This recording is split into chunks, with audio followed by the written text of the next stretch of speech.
지난주에 살폈던 내용을 간략히 복습을 하면요, 예수님께서 이 율법학자들, 즉 서기관들과 또 바리새인들을 책망하시고 또 그들의 잘못된 점을 꾸중하시는 내용들로 오늘 본문이 쭉 이렇게 이어져 있습니다. 서기관들이라고 하면 율법학자들이고 또 율법을 가르치는 교사들입니다. 그래서 하나님의 말씀을 보다 더 깊이 있게 연구하고 또 그 말씀과 묵상한 내용을 백성들에게 잘 가르치고 또 전파해야 되는, 또 율법을 잘 순전하게 보존해야 되는 책임이 있는 자들이 바로 그 서기관들, 율법학자들이었습니다. 그런데 그들이 율법을 보존하고 또 연구하고 가르쳐야 되는 사람들임에도 불구하고 율법의 피상적인 내용들만 생각했지, 율법 안에 중심에 담겨져 있는 그 그리스도에 관한 것들은 그들이 잘 알지 못하고 외면했지요. 그래서 율법을 정직하게 가지고 하나님 앞에 서게 되면 율법은 항상 율법의 기준에, 말씀의 기준에 우리가 참 미달되는구나, 우리는 연약한 죄인이구나 라는 것들을 깨닫게 해주고, 또 율법 안에, 하나님 말씀 안에 계시된 그리스도, 오직 믿음으로 의롭다함을 받게 되는 복음을 향해서 귀를 기울이도록 율법이 초등교사가 되어서 우리를 안내해주는 역할을 하게 되지만, 그 바리새인들과 서기관들은 정직하게 그 율법 앞에, 하나님 말씀 앞에 서지 않고 율법을 가지고 어디로 갔는가 하면은 사람들 앞에 서서 율법을 가지고 자기를 치장하는 거죠. 율법을 지켜 행함을 통해서 나는 너희와 다르다, 나는 이와 같이 경건하고 거룩하다, 그렇게 자기를 과시하는 쪽으로, 또 사람들과 자기를 구별하는 쪽으로 그렇게 율법을 오용했습니다. 그것에 대해서 예수님께서 호되게 질책하시는 내용이 지난주에 있었던 그런 내용이죠. 우리도 하나님 말씀을 정직하게 읽고 그 말씀 앞에 자기 자신을 비추게 되면 우리가 죄인이라는 것을 깨닫게 되고, 좀 더 들어가다 보면 그리스도를 통해서 주시는 하나님의 은혜를 우리가 바라보게 되죠. 그리스도 안에 있는 은혜와 진리를 우리가 깨닫게 되는 것이에요. 그런데 그 말씀을 정직하게 비추지 않고 자꾸 사람 앞에 가지고 그 말씀을 서게 된다면 우리가 외식하는 자가 되게 되고, 그리고 또 거짓 경건의 가면을 쓰게 되고, 실제로는 그렇지 않은데 믿음 좋은 척하게 되고 위선자가 되는 것이죠. 그러니까 바리새인들과 서기관들의 그 외식하는 모습, 겉과 속이 다른 그런 모습들도 얼마든지 우리도 그렇게 그런 잘못을 향해서 갈 수 있다라는 것을 우리가 항상 염두하고 기억하면서 늘 말씀 앞에, 하나님 앞에 정직하게 자기 자신을 세워나가는 그런 성도의 삶이 되어야 되는 것입니다. 그들은 말씀드렸다시피 계명을 하나님 앞에서, 하나님을 의식해서 지키려고 한 것이 아니라 사람 앞에서 사람에게 보이기 위해서 그렇게 했던 것이죠. 예수님은 오늘 말씀을 통해서 이 사람의 인정과 칭찬을 받으려고 하는 욕망, 그러니까 인간 중심적인 잘못된 경건에 대해서 책망하시는 내용이 오늘 본문입니다.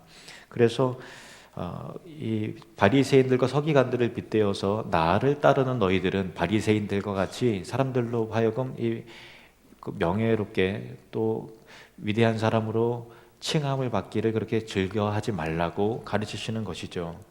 너희는 다른 사람들로부터 크고 위대한 자로 존경받으려 하지도 말 것이요, 다른 사람이 너희를 그런 자로 부르게 하지도 말라라는 것입니다. 이것이 구체적으로 어떤 의미인지 각 절마다 우리가 쫓아가면서 살펴보기를 원합니다. 먼저 8절 말씀, 8절을 보시면 같이 읽겠습니다. 시작. 그러나 너희는 랍비라 칭함을 받지 말라. 너희 선생은 하나요, 너희는 다 형제니라. 랍비라고 하는 것은 선생님이라고 부르는 호칭인데요, 단순히 가르치는 자를 향해서 지칭하는 것이 아니라 그 뉘앙스 자체가 크다, 위대하다라고 하는 굉장한 그 높임의 언어예요. 그래서 이 나에게 크고 위대하게 여겨지는 인물을 향해서 랍비다라고 이렇게 하는 것이죠. 단순한 교사를 가지고 랍비라고 하지 않죠. 그런데 예수님께서 너희는 모두 다 한 아버지에게서 태어난 형제들이요 다 동등하기 때문에 나는 다른 사람보다 별다르고 또 더 뛰어나고 더 탁월하기 때문에 모든 사람들로부터 구별되이 나는 크고 위대한 사람이다라고 불릴만하다라고 그렇게 생각해서는 안 된다. 그 말이죠. 그러니까 너희는 모두로부터 크고 위대한 존재로 진정한 랍비라라고 칭할 수 있는 유일한 자는 사실은 한 분 예수 그리스도 외에는 없다. 그 말씀인 것입니다. 그러나 이 바리새인들은 사람들로부터 은근히 큰 사람으로 여겨지길 바랐고 또 위대한 사람으로 높임을 받겨지기를 소망했고 그렇게 건강한 욕심이 아니라 세속적인 명예욕을 추구했다라는 것입니다. 9절 말씀을 보겠습니다. 9절 시작. 땅에 있는 자를 아버지라 하지 말라. 너희의 아버지는 한 분이시니 곧 하늘에 계신 이시니라. 그 성경의 독특한 표현인데요. 아브라함이 이삭을 낳고 또 이삭은 야곱을 낳고, 그러니까 누가 낳았다 할 때 그 아버지가 자식을 낳은 것으로 그렇게 돼요. 그 왜 그런가 하면은 어떤 그 생물학적인 개념에서 하는 얘기가 아니고요. 존재의 근본이 아버지다라고 하는 측면입니다. 그래서 물론 여자가 어머니가 자식을 낳죠. 근데 아버지가 자식을 낳는다라고 하는 것은 어떤 이 존재의 근원이 아버지로부터 오게 되는 것이다라고 하는 그런 의미입니다. 그런데 예수님은 너희는 땅에 있는 자를 아버지라고 하지 말라라고 하는 이 말씀은 얼핏 들으면 굉장히 우리를 당혹스럽게 할 수 있는 그런 말씀이에요. 땅에 있는 자를 문자적으로 우리 아버지를 아버지라고 부르지 말라고 라고 하는 그런 의미로 잘못 또 받아들일 수도 있겠죠. 그러나 뭐 아실 거예요. 그런 의미가 아니고요. 어떤 육신적인 관점이 아니라 사실은 우리 존재의 근원이 하나님 아버지이시잖아요. 모든 자녀를 낳으신 분들은 아실 거예요. 자기가 자식을 낳았지만 존재의 근본이 자기 자신이 될 수 없어요. 내가 자녀의 성별을 뱃속에서 내가 결정하는 것도 아니고, 눈은 이렇게 만들고 코는 이렇게 해서 이렇게 생기도록 내가 이번에는 이렇게 신경을 써야 되겠다 할 수 있는 것이 아니라 자녀가 주어지는 것이라는 거예요. 하나님의 은혜 가운데 내게 잉태케 되는 것이고 주어지는 것이라서 자녀를 낳으신 분들은 그 선물이라는 것을 다 아는 거죠. 그러면 존재의 근본이 인간 스스로에게도 있지 않고 부모에게도 있지 않다면 존재의 근원은 어디실까요? 하나님이시죠. 그런 의미에서 하나님 한 분만이 아버지시다라는 그런 의미입니다. 그래서 이 말씀이 지금 이 구절을 지금 살폈습니다만은 8절에 너희는 모두 다 한 형제다라고 하시는 이 말씀과 서로 연결이 되는 것이죠. 이 형제는 믿음으로 그리스도 안에서 형제는 영적인 형제 관계를 말하는 것이지 육체적인 혈연적 의미에서 형제는 아니잖아요. 그래서 우리는 한 분 하나님으로부터 낳음을 받은 육신의 아버지와 부모는 각각 다르지만 우리 존재 자체의 근본이 하나님으로부터만 나온 자녀들이기 때문에 다 똑같은 형제들이지 형제 안에 무슨 높고 낮음과 구별이 있을 수 있느냐라는 것이죠. 무슨 뜻이 이해가 되시죠? 그러니까 다 같은 하나님의 형제들이지 그 안에서 차별과 구별과 나눔이 있을 수는 없다라는 것입니다. 10절 말씀 보시겠습니다. 10절 같이 읽겠습니다. 또한 지도자라 칭함을 받지 말라. 너희의 지도자는 한 분이시니 곧 그리스도시니라. 우리가 자신의 길을 맡기고 인도해 주실 것을 바라고 또 소망해야 될 대상은 한 분 예수 그리스도 외에는 안 계십니다. 사람은 사람일 뿐이에요. 우리가 어떤 좋은 선생님을 만나고 또 멘토로 삼을 만한 그런 분들을 만나더라도 그분은 당연히 존경할 만하면 존중하고 따라야죠. 그렇지만은 사람일 뿐이에요. 연약한 죄인이고 또 우리와 똑같은 허물이 많은 사람이고 하나님 앞에서 똑같은 죄인이고 또 화가 나면 혈기를 내고 그런 연약한 존재라는 것을 우리가 꼭 생각을 해야 되는 것이죠. 그리고 하나님께서 우리 가운데 혹시 뭐 큰 자로 또 대단한 인물로 세우시는 자가 있다 할지라도 우리가 그분을 존경하고 또 그분을 존중히 여기는 자세는 당연히 갖춰야 되겠죠. 그러나 말씀드린 바와 같이 우리와 똑같은 동등한 형제일 뿐이다 라는 것을 우리가 놓쳐버려서는 안 되는 것이죠. 여러분, 우리 주변에 보면은 많은 이단들이 있어요. 근데 얼핏 딱 봐도 사이비 같은 이단들이 있지만 어떤 데는 교리적으로 굉장히 설교를 들어도 별로 구별이 안 될 정도로 굉장히 은혜롭게 말씀을 전하고 오히려 더 복음적인 것 같고 하는 그런 이단들도 사실 많이 있어요. 예를 들면은 구원파 이단 같은 경우는요, 여러분이 그냥 설교를 구원파 목사님 설교를 딱 TV를 통해서든 인터넷 통해 딱 듣잖아요. 그러면은 은혜롭다, 말씀 잘 쪼개네 이런 생각이 들지, 딱 봐도 이단이네 라는 생각이 그렇게 많이 안 들 수도 있어요. 그러니까 어떤 이 구원파도 그렇고 또 몇 년 전에 이제 세상을 떠난 이제 김성수 목사 이단도 사실 그렇죠. 딱 들어보면 오히려 기성교회보다 더 복음적인 것으로 느껴질 때가 많이 있어요. 그래서 여러분이 교리적으로 그거를 판단하려고 하면서 교리적으로 연구하려고 들면 안 돼요. 그러면 어느 순간인가 이단이다 라고 딱 느껴지는 순간 이미 젖어들게 되죠. 그럼 뭘 보고서 판단하냐 할 때 가장 쉽게 이단이냐 아니냐라는 것을 분별하는 기준은 뭐냐면 교주가 있느냐 없느냐 그거예요.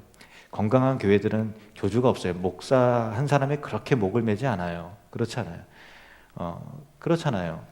그러니까 어떤 뭐 사람 중심으로 어떤 한 사람 중심으로 그렇게 예수님 다음에 어떤 사람으로 그렇게 똘똘 뭉치고 그 사람 없으면 안 된다 그러고 그 사람이 죽었는데도 인터넷으로 TV에서 그 사람 설교를 통해서만 설교를 듣고 예배를 드리려고 그러고, 그러니까 우리와 똑같은 형제요 사람인데 그것 이상의 지나친 어떤 그 신격화, 그들은 신격화가 아니라 존경이라 그러지만 옆에서 보기에는 야 진짜 이게 너무하네 싶을 정도로의 뭔가 우상화가 돼 있고 신격화가 돼 있고 교주의 냄새가 나면은 그건 다 100% 이단이에요.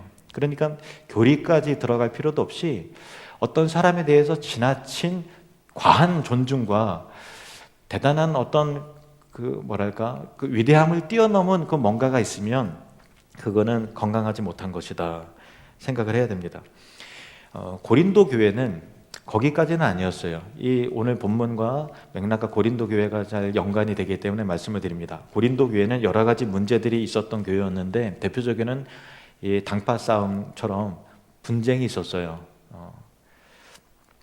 분당이 있었습니다. 근데 아이러니하게도 그 분쟁의 원인은 뭐냐면 다른 의도 때문에 그런 것이 아니라 특정한 인물을 너무 존중히 여기고 그 사람 아니면 안 돼 라는 걸 너무 깊이 따라갔어요.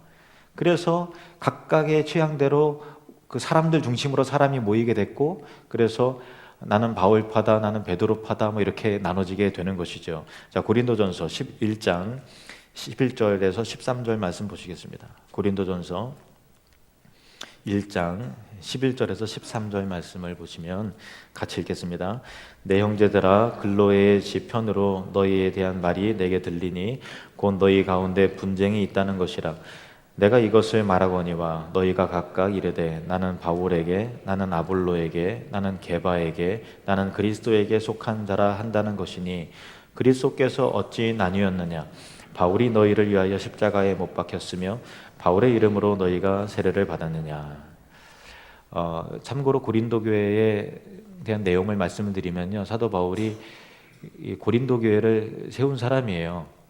그리고 나서 개척하고 세운 다음에 그 다음에 사역자로 온 사람이 아볼로라는 사람이에요. 이 사람은 굉장히 언변이 탁월하고 성경의 지식이 탁월했던 사람이에요. 사도 바울도 당연히 탁월하지만 그 언변에 조금 어눌함이 있었던 것으로 추측이 됩니다. 그래서 어떤 사람들은 이 교회의 설립자인 이를테면 이제 원로 목사인 사도 바울이 진짜 우리의 스승이다. 그래서 이제 우리는 바울파다라고 해서 바울을 중심으로 사람이 모였고, 그 사람은 어떤 사람들은 설교를 딱 들어봐도 아볼로가 진짜 진국인데 그 케박한 논리와 그 철학의 깊이와 그 따를 사람이 있겠느냐, 그 아볼로가 최고다. 그래서 아볼로파다 이렇게 했어요. 야, 무슨 소리냐? 베드로 게바는 이 베드로의 아람식의 이름입니다. 아람어가 게바예요. 그래서 게바야말로 베드로야말로 예수님의 12제자 중에서 가장 수제자가 아니냐. 우리는 베드로다. 그래서 베드로파가 생겼어요. 그리고 어떤 사람들은 예수님의 공생의 기간에 예를 들면은 오병이어의 기적 가운데 그 현장에서 직접 떡을 먹어봤다든가, 그리고 기적의 현장 가운데 어깨너머로 봤다는 사람들과, 야, 너희들 예수님 못 봤지? 나는 봤다. 이러면서 나는 그리스도파다. 그러니까 건강한 의미에서 오직 주님이다라는 의미가 아니라 나는 봤다. 너희들은 나는 달라. 나는 직접 예수님을 멀리서 봤던 사람이야. 이렇게 그 사람들과 구별짓고 자기의 어떤 명예를 과시하려는 입장에서 우리는 그리스도파다라고 하는 그런 사람들로 인해서 파벌이 생기게 됐다라는 것이죠. 이 분쟁으로 인해서 소란이 있었던 고린도 교회를 향한 이 바울의 이 편지는 사람을 지나치게 의지할 경우 이 사람 편과 저 사람 편이 나눠지게 되고 문제가 생긴다라는 것을 보여주는 좋은 예입니다. 우리의 진정한 지도자고 우리의 따라야 될 유일한 분은 사람이 아니라 하나님의 아들이신 예수 그리스도 한 분밖에 계시지 않습니다. 사람은 아무리 탁월해도 다 말 그대로 연약한 사람일 뿐이에요. 교회 내에서도 목회자를 지나치게 의지하고 존중을 넘어서 그 이상 넘어가면 다 문제가 생겨요. 교회에서도 마찬가지입니다. 우리 교회는 아무도 저를 그렇게 목사님 옷 쓰면 안 돼요 라는 한 번도 그런 얘기를 들어본 적이 없기 때문에 그런 염려는 저는 전혀 하진 않습니다만은 우리 교회는 그런 교회는 아니에요. 근데 제가 어떤 교회를 보니까 너무 과할 정도로의 어떤 존중을 넘어선 그런 것이 보이면 그거 위험한 거예요. 그거 위험한 거예요. 그리고 어떤 교회는 사람 중심으로 너무 이렇게 똘똘 뭉치더라고요. 그래서 어떤 교회, 제가 그전에 서울에 있었던 교육자로 섬기던 말고 교사로 섬겼던 어떤 교회는 부교육자들이 너무 열심히 했는데 성도들을 너무 이렇게 하나로 이렇게 묶는 바람에 너무 부서 간의 싸움과 어떤 부서 간의 묘한 그 갈등들이 너무 똘똘 뭉쳐서 파당이 생기더라고요. 그래서 그걸 보고서도 야, 그거 안 되겠다. 몇 년에 한 번씩 교사들은 서로 섞어줘야 되겠다. 그런 생각을 제가 했던 계기도 사실 있어요. 너무 이렇게 똘똘 뭉쳐서 그게 자기들끼리는 좋지만 여기서 나가면 무슨 배신이요? 완전히 무슨 이렇게 왕따를 시키는 것 같이 너무 똘똘 뭉쳐서 한 번 들어오면 나가질 못하는 거예요. 그건 좀 문제가 있는 거죠. 사람 중심으로. 그래서 우리 교회도 우리 장로님들, 권사님이 다 훌륭하시고 하지만은 몇 년 지나면은 강제로 다 해산시키고 다시 하는 이유도 건강한 교회 되기 위해서는 사람 중심으로 너무 그렇게 하면 안 돼요. 사람은 사람일 뿐입니다. 따라 한번 해볼까요? 사람은 사람일 뿐입니다. 훌륭하신 장로님 있으면 그냥 본받고 존중하세요. 그리고 나서 그분 중심으로 너무 그렇게 그분 아니면 안 된다고 하지 마세요. 똑같은 사람이에요. 목회자도 마찬가지고 권사님도 마찬가지예요. 훌륭하시면 존중히 여기면서 장점이 있으면 배우세요. 근데 그 사람 아니면 안 돼요 라는 식으로 하면 너무 이제 그 신앙이 유치한 수준에 머무를 수 있다는 것을 꼭 생각을 해야 되는 것이죠. 우리의 진정한 지도자는 예수님 한 분밖에 계시지 않습니다. 8절 9절 말씀 보시겠습니다. 8절 9절은 아까 이게 살펴봤던 건데 우리가 교회 내 직분에 대한 우리가 잘못된 오해를 또 경계해야 될 요소를 생각해 볼 수 있는 좋은 구절이에요. 8절 9절 다시 읽겠습니다. 시작. 그러나 너희는 랍비라 칭함을 받지 말라. 너희 선생은 하나요 너희는 다 형제니라. 땅에 있는 자를 아버지라 하지 말라. 너희는 아버지는 한 분이시니 곧 하늘에 계신 이시니라. 아멘. 그 교회 안에는 여러 직분이 있죠. 그 직분이 성도의 등급을 나누는 건 절대 아니에요. 근데 오늘 본문 말씀처럼 직분이기 이전에 한 성도죠. 성도예요. 목사도 성도예요. 저는 성도라는 직분이 가장 명예롭고 가장 아름다운 직분이에요. 기능적인 의미에서 목사와 장로와 또 안수집사와 권사와 또 일반 서리집사가 있는 것이지 기능이에요. 기능인 것이지 그것이 세상적인 의미에서 세속적인 어떤 자기 양망을 명예욕으로서 내가 권사가 되면 뭔가 진급한 것 같고 또 권사가 피택이 안 되면은 뭐 어떻게 이제 여기서 뭐 이렇게 되는 것 같고, 그런 것들이 다 그 세속화된 마음 때문에 사실은 그런 거죠. 동일한 성도에 여기에 구분이 있을 수 없어요. 높고 낮음이 있을 수 없는 거예요. 그거는 인간이 그 잘못된 마음으로 세상에서의 기준을 가지고 교회로 끌어와서 교회를 그렇게 부패시켜서 그런 거지, 우리 부패한 마음 때문에 그런 것이지, 절대로 예수님은, 하나님은 교회 내에 어떤 서열과 어떤 높고 낮음의 의미에서 직분을 절대로 세운 적이 없어요. 똑같은 형제일 뿐이에요. 하나님 아버지의 똑같은 형제일 뿐이지 거기에 무슨 서열이 있어요. 그 정말 웃기는 건, 무슨 서열이 있어요. 다 똑같은 성도예요. 똑같은 형제들입니다. 다만 기능적인 측면에서 그 기능을 잘 감당할 수 있는 사람들을 세우고 역할을 감당할 수 있도록 리더십을 부여하고 존중히 여겨주는 것이지, 그게 무슨 구별이나 서열이나 무슨 있을 필요가 뭐가 있겠습니까? 그 인간의 제동인 거죠. 고린도전서 12장 4절에서 7절 말씀 보십시오. 고린도전서 12장 4절에서 7절 시작. 은사는 여러 가지나 성령은 같고, 직분은 여러 가지나 주는 같으며, 또 사역은 여러 가지나 모든 것을 모든 사람 가운데서 이루시는 하나님은 같으니, 각 사람에게 성령을 나타내심은 유익하게 하려 하심이라. 아멘. 또 11절 말씀도 보실까요? 11절 말씀 시작. 이 모든 일은 같은 한 성령이 행하사 그의 뜻대로 각 사람에게 나눠주는 것이니라. 그의 뜻대로 은사에 맞게, 재능에 맞게 기능적인 역할을 감당할 수 있도록 하나님께서 그 직분을 허락하신다라는 거예요. 그 직분을 허락하시는 분은 하나님이세요. 다시 4절, 5절, 6절, 7절 한번 다시 한번 보여주실래요? 은사는 여러 가지예요. 그러나 은사를 주신 성령은 같다는 거예요. 직분은 여러 가지죠. 교회장에 직분이 있죠. 직분이 여러 가지지만 그 주인, 그 일을 맡기신 주님은 같다는 거예요.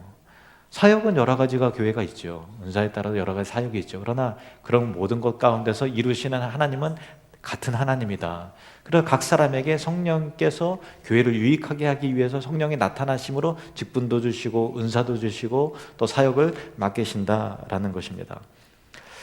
고린도전서 12장 27절에서 29절 말씀 보십시오. 고린도전서 12장 27절에서 29절 시작. 너희는 그리스도의 몸이요 지체의 각 부분이라 하나님이 교회 중에 몇을 세우셨으니, 첫째는 사도요, 둘째는 선지자요, 셋째는 교사요, 그 다음은 능력을 행하는 자요, 그 다음은 병 고치는 은사와 서로 돕는 것과 다스리는 것과 각종 방언을 말하는 것이라. 다 사도이겠느냐, 다 선지자이겠느냐, 다 교사이겠느냐, 다 능력을 행하는 자이겠느냐. 같이 한번 따라해 볼게요. 다 장로이겠느냐, 다 권사이겠느냐, 다 안수집사이겠느냐. 기능에 따라서 맡기시는 거예요. 근데 기능이 있으면 그거를 감당할 만한 사람들을 세워야 되는 거잖아요. 그 동의하시죠? 기능이 있으면 그 기능에 감당할 만한 사람을 세워야 돼요. 그렇기 때문에 그 기능 감당할 수 있는 사람들의 어떤 조건을 보는 건 맞아요. 예를 하나 들면, 교회의 입출을 관장하는 직분을 맡은 사람은 이제 집사입니다. 안수 집사가 그 일을 하는 거예요. 이제 서리 집사는 임시직이고, 집사라면 안수하여 세우는 안수 집사를 말하는 것인데, 안수 집사가 해야 되는 것은 뭐냐? 교회 행정적인 일을 하는 거예요.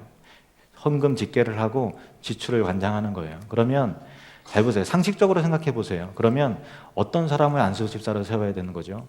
여러분의 헌금을 관장을 해요. 그러면 헌금 생활을 착실하게 잘 하시는 분을 세워야 되는 거예요. 그거는 상식이에요. 11조 생활을 잘 하시는 분을 안수집사로 세워서 다른 사람과 헌금을 해야 되는 것이지, 어떤 물질에 대한 주재권, 하나님께서 주인이시다라는 의식이 없는 분이 거기 들어가 있으면 안 되는 거죠. 그러니까 이런 것들은 우리가 기능에 따른 역할인 거예요. 그런데 그것을 뭔가 서열화를 하고 성신도보다는 안수집사가 높고, 그러면 여러 퀴즈, 권사가 높은 거예요? 안수집사가 높은 거예요? 높은 게 없어요. 높은 게 없어요. 그런 게 없어요. 다 낮은 것만 있는 것이지, 교회 내에 누가 높고 누가 낮고 그런 것 자체가, 이미 우리 마음이 그런 정서가 들어왔다는 것 자체가 세상의 정신이 우리 마음 가운데 들어왔기 때문에 거기서 모든 시험거리가 생기는 것이고 거기서 모든 불평과 원망이 생기는 거예요. 사실은 다 그 문제입니다. 성경의 원리대로 교회가 가고 성경의 원리대로 우리 마음이 들어와 있으면 절대로 시험 들 일이 없어요.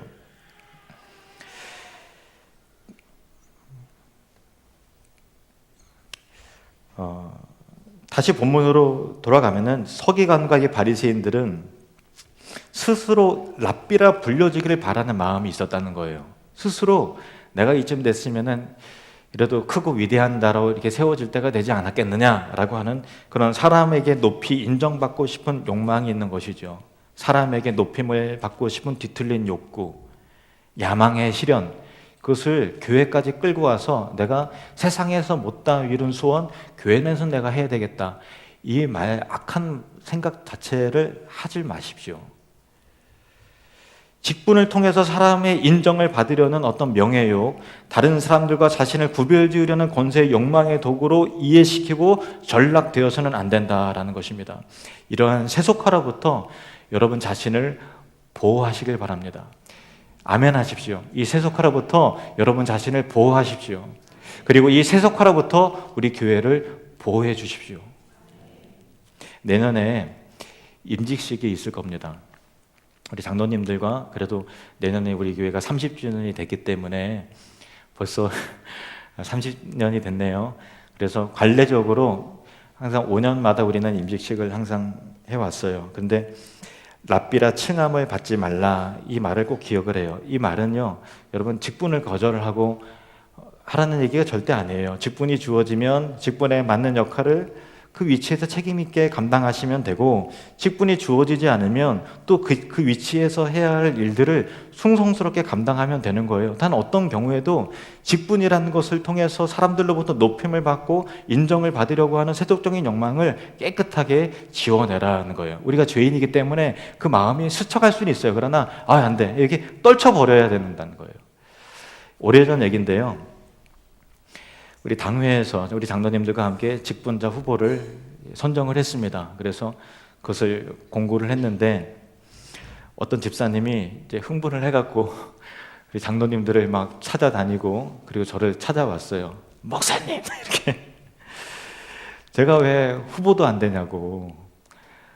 그래도 최소한 후보까지는 가야 되는 거 아니냐고. 그래서 사실 그분이 안수집사 되기 위한 여러 가지 조건에 미달되시는 분이에요. 그런데 본인만 모르는 거예요. 단지 우리 교회 그렇게 오랫동안 내가 다녔는데 그것만 있으신 거죠. 그래서 아무리 설명해도 안 되더라고요. 막 때를 쓰고 너무 흥분을 하셨어요. 그래서 우리 장로님들하고 긴급 회의를 해서 회의 내린 결론은 어차피 성도님들이 뽑으시는 거니까 하나님께 맡기고 그분이 원한다면 그냥 후보라도 이렇게 올리는 게 어떻겠느냐고, 그렇게 그래서 이제 후보를 했어요.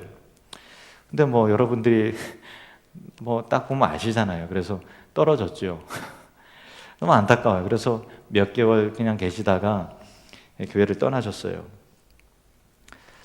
여러분, 자기 자신을 스스로 높이지 마시기 바랍니다. 여러분, 이런 마음 품으셔는 안 돼요. 내년 임직식 때는 이제 내가 권사 될 차례인데 이렇게 생각하지 마세요. 내가 안수집사가 될 차례인 것 같은데 우리 남편이 이제 안수집사가 되겠거니 이렇게 또 장로가 되겠거니 아예 생각을 하지 마세요. 우리가 인간이기 때문에 생각은 스칠 수 있어요. 제가 여러분이라도 그 생각 스칠 것 같아요. 오랫동안 신앙생활하고 하면 언뜻 누구가 이렇게 안수집사가 권사가 이제 되지 않을까? 그 중에서도 나도 될 것 같고 하는 생각이 언뜻 스치는 생각을 할 수 있어요. 인간이기 때문에. 그러나 머리를 흔들어서 이거 마귀가 주는 생각이야, 이게 흔들어버리고 떨쳐내야지. 그 생각에 잠기게 되면 그런 사람이 스스로가 당연하다고, 직분에 대해 당연한 권리로 당연한 차례라고 생각을 하시는 분이 직분자가 되면 어떻게 돼요? 그렇게 되면 여러분은 정말 안 되는 거예요. 자기 자신을 스스로 높이지 마시기 바랍니다. 같이 한번 따라해 볼까요? 자기를 높이는 자는 낮아지리라. 자기를 높이는 자는 낮아지리라. 그 생각이 내 머릿속에 들어와서 깊이 뿌리를 내리는 순간 그게 영적인 위기고, 그것이 내가 때가 많이 묻어서 그런 것이고, 세상의 어떤 명예와 비슷한 관점으로 생각하기 때문에 그런 것이죠. 그리고 그것이 큰 시험거리가 되는 거예요. 다시 한번요. 자기를 높이는 자는 낮아지리라. 11절 12절 말씀을 보겠습니다. 11절 12절 말씀 시작. 너희 중에 큰 자는 너희를 섬기는 자가 되어야 하리라. 누구든지 자기를 높이는 자는 낮아지고 누구든지 자기를 낮추는 자는 높아지리라. 여기 예수님 말씀하셨죠. 누구든지 자기를 높이는 자는 낮아지고 누구든지 자기를 낮추는 자는 높아지리라. 근데 우리는 천성적으로 교만해갖고 이거를 어떻게 받아들이는가 하면은 이래요. 야, 내가 10년 동안 낮아졌으니까 이제는 높아질 때가 됐겠지. 이렇게 이상하게 생각을 한단 말이에요. 근데 예수님이 하신 말씀은요, 이때 높아진다는 게 아니에요. 잘 보세요. 직분은 높아지는 게 아니라니까요. 낮아지는 게 직분인데 우리는 자꾸만 그렇게 설교를 들었는데 이제는 높아질 때가 되겠거니라고 생각을 해요. 그런데 높아지는 순간은 뭐냐면은 예수님께서 다시 오실 때, 하나님 나라가 완성될 때 우리가 그때 높아지는 거예요. 그게 진짜입니다. 우리 예수님 오셔서 천국이 도래가 될 때 그때 높아지시는 저와 여러분이 되길 바랍니다. 지금은요, 우리는 해야 될 일은 낮아지는 것만 하면 되는 거예요. 우리가 해야 될 사명은 낮아짐으로써 섬기는 거예요. 직분이 주어졌으면 더 낮은 자리에서 섬기는 것이고, 또 안 받았으면 안 받은 낮은 자리에서 섬기는 것이고, 해야 될 몫은 낮은 자리로 계속해서 가는 싸움만 있는 것이지, 이제는 낮은 자가 됐으니까 이제는 높아질 때가 됐다라는 생각으로 세상적인 명예욕으로 자꾸만 교회에 끌어와서 모든 위기와 질서를 서열화시키고 등급을 매기기 때문에 교회는 타락하는 것입니다. 여러분, 우리 교회가 타락한 교회가 되지 않기를 원합니다. 저는 정말 순전한 목사가 되길 원해요. 우리 교회 장로님들과 권사님은 세상의 다른 교회와 완전히 순전한 교회로 낮아지는 교회의 직분자들이 되기를 원합니다. 그 마음 꼭 품으시길 바라요. 그게 넘어지는 순간 우리는 내년에 엄청난 시험에 또 들 겁니다. 그 이 마음을, 예수님의 마음을 놓치는 순간 우리는 특별한 어떤 사람들이라도 시험 들고 짜증내고 떠나고 싸우고 하는 사람들이 반드시 생겨날 거예요. 제가 예방접종입니다. 예방접종이에요. 한 번도 떠나지 마십시오. 여러분, 그 마음을 내가 이제는 됐겠거니 아예 처음부터 마귀가 드는 생각을 아예 하지 마십시오. 직분을 주시면 감사함을 받고 더 낮은 자리로 가십시오. 그리고 우리는 낮은 자리로 계속해서 가고 섬길 때 계속해서 낮추시는 분이나 아니면 높이시는 건 하나님의 주권이에요. 하나님의 주권을 인정하고 받아들여야죠. 어디서 그래요? 하나님의 주권을 인정하고 받아들여야죠. 예, 여러분이 성숙하셨기 때문에 내년에는 정말 참 은혜롭고 영광이 가득한 그런 임직식이 준비되어지고 축제와 같은 우리 30주년을 하게 될 줄로 저는 그렇게 믿습니다. 빌립보서 2장 5절 8절 말씀 보십시오. 빌립보서 2장 5절에서 8절 말씀 시작.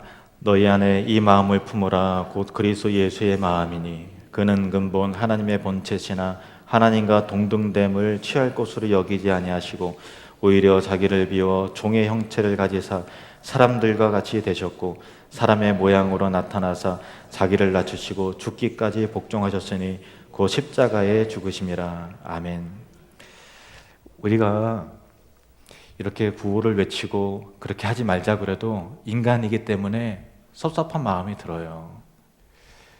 그러니까 인간이기 때문에 그런 거예요. 우리가 육신을 입은 인간이기 때문에 예를 들면 우리 당회에서 후보를 딱 했는데 여기 내 이름 없네, 우리 남편 이름 없네. 그러면 이성적으로는 이해가 돼요. 여기 조건에 맞는 게 없기 때문에 이해는 되지만 인간이기 때문에 섭섭할 수 있겠죠. 그런데 여러분 부탁드립니다.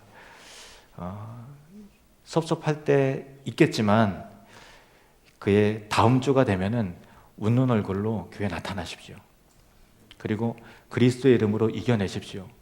이겨낼 수 있는 유일한 방법은요, 그 생각에 잠기면 안 되고 예수님의 마음을 품는 수밖에 없어요. 우리는 귀질상 완악하고 기질상 교만해요. 저도 여러분 입장이라면은 똑같이 그럴 거예요. 기질상 교만해요. 그렇기 때문에 예수님의 마음을 품어야 돼요. 예수님의 마음.